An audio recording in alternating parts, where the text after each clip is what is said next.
Smith, y'all. What's up, y'all? What's going on? We're the NABJ in Cleveland, Ohio. This is what it's all about. Love being here. Love the love. We in the house. It's first take. Know what time it is. All right, I say, come on to the stage. Yes, sir. Yes, sir. Hi, baby. Hey, I say. Hey, hey, hey. Okay, hold on. Bear with me. I gotta get up in this tall chair now. All right. I had to get rid of mine. Got to scoot a little bit. NABJ, thank you so much for that fantastic welcome. I say, how you feeling? I'm feeling marvelous. How you doing? I'm wonderful. I mean, you know, y'all doing y'all thing. How's everybody doing? Everybody's good? Swagoo, Kmart. Hello. I'm feeling tiny. I got no. Well, you are kind of, you know. We'll work on that in the break. We'll boost you up. Tallest. I'm surveying the crowd. Everybody looks so nice. Okay. So good. Give it up for yourself. So good. I appreciate that. Yeah. I'm proud of it. However, it was an expectation. You're damn well. No, that's right. Okay. You guys, we are thrilled to be here. I got my fan that I stole from. Where them fans at? Celebrating 50 years of NABJ here in Cleveland. That's right. So we're going to make sure we have a fantastic show, as we always do here on First Take. All right, let's get to the NFL, shall we, lady and gents? Tonight, we're going to have a chance to get a first look at the much talked about. Now, okay, we got some folks, some Browns Browns fans? Browns fans? Got Browns fans?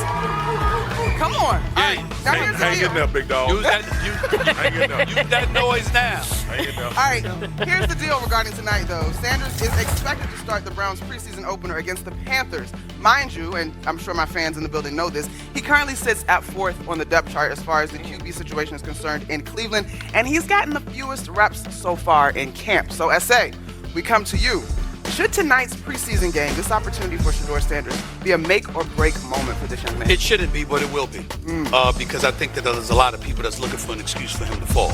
That doesn't mean it's the Cleveland Browns. And, you know, when I was talking about this yesterday, one of the errors in my judgment is that I totally forgot that Kenny Pickett was injured, obviously. And so you take into account him and Dylan Gabriel, and they're a bit hampered right now. That would contribute to Shedeur Sanders being in the starting lineup tonight. He's been operating against the third unit, essentially.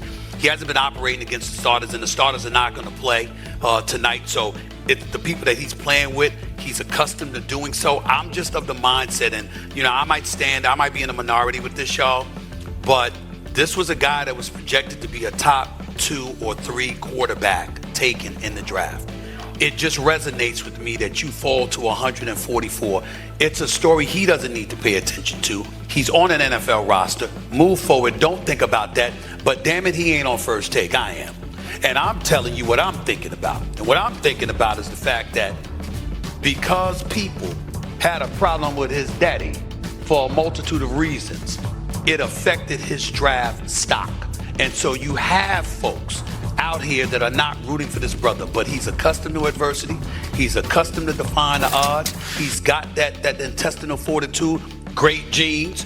We know what Deion Sanders was. We know what his son Shedeur looked like on a collegiate level.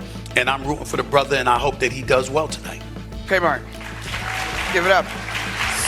So, to answer the question, I'm going to say it could break him, but not make him. And what I mean by that is, if he goes out and struggles, I think he hurts himself in the competition. But even if he has a few drives that are successful, a half that's successful, I don't think you can automatically say, oh, well, Shedeur should be the starter for this team. I think he can only hurt himself because people are going to watch every single rep that he takes. Now, I will push back on something Steven said. I think 32 teams.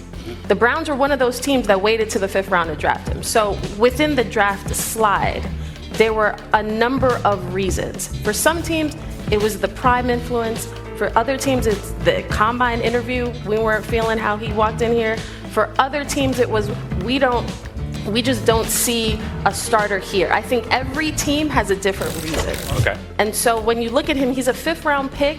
Whether you think that's fair or not, he has an opportunity. He has to take it because every rep he gets, that's all he's gonna have. But I think if he struggles, people will be like, oh, see, Stephen A. Smith was on TV talking about how he should have started, and now look, he's not, you know what I mean? Like, everybody's going to be watching every single move of his. Yeah, but look, you don't have ops when you have opportunities like this, right? Like, everybody that's doing something big gonna have ops, whether that's in the building, whether that's outside of the building. To me, it's a great opportunity for Shedeur, because to me, adversity has been a part of his journey, especially watching Prime and what he's been going through, him being able to sustain a level of that. Stephen A., the night of the draft, we talked about, like I said, look, man, I saw Lamar Jackson win the Heisman and clearly be the best quarterback in college and go 32nd in the draft, right? So again, this is a territory where for not only quarterbacks, but black quarterbacks, that you usually are behind the 8 ball when you get started.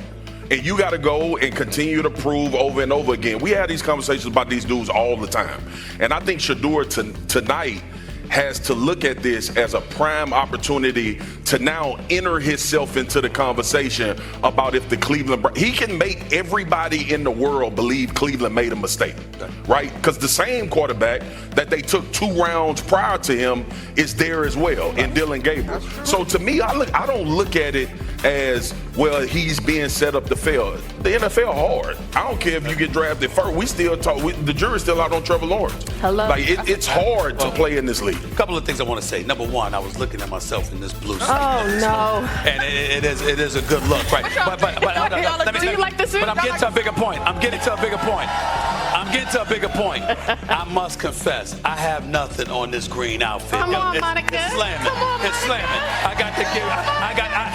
I looked at it, swag. I looked at it and I went like this. It caught the side. I went like this. I said, damn, I missed that color. I should have got that. That's number one. So let me get that out the way. Major props to you. Thank you. Number two, for the purposes, look at where we are. We're at the NABJ, the National Association of Black Journalists. We got a whole bunch of aspiring journalists and professionals in our audience right now, right? Why do I bring that up and why is that important? Because we know where Shedeur Sanders' mind needs to be. We know what the NFL is. Kimberly, you're absolutely right. It's not one reason why DC. There's a multitude of reasons. I'm talking about the bantering that took place en route to the draft and the kind of things that were being said. We've got, for those of you, we the worldwide leader, we ESPN. We've got some of the best reporters on the planet who cover the NFL for us. We got the very best in Adam Schefter. There is none better, okay? And when you heard them talking about him, you heard folks calling teams, the Adam Schefters, the Lewis Riddicks of the world, Ryan Clarks of the world, others, you as well. And you heard people saying, we ain't taking him. Before the draft even took place. Yeah. Now, this is an individual that's talented enough to at least be considered a late first rounder, a second rounder, and they were proclaiming before anything transpired, ain't happening. Yeah. Giving the indication that voices from above were influencing decisions. That's what I'm alluding to. Because for the purposes of this audience, you have to understand that when you go into the professional ranks, it's not always about a meritocracy. Your merit matters. What you bring to the table matters. The level of cachet, your gifts, your skills, etc. do have an impact. But also relationships or lack thereof, perceptions, first impressions, all of these kind of things. Whether it was the workout, whether it was his dad talking about, if my son go to a certain place, I ain't gonna be down for that. All of those things contributed to it. When I'm talking about Shedeur Sanders and his struggles, that's what I'm alluding to. Right. Not the player that's on the football field right now getting to practice with the Browns and has to show and prove what he's worthy. I'm talking about being behind the 8 ball in terms of the momentum coming into the situation, which is why I get a bit worried about it. So let me jump in, because to that point, Stephen A., if he is able to overcome the fact that he has been the guy that's gotten the least amount of reps in training camp so far, if he goes out tonight and shows well, big deal. We know that'll be a big deal for him, but then will it begin to shift the perception, do we think? I hope so. That word would be hope. I hope that people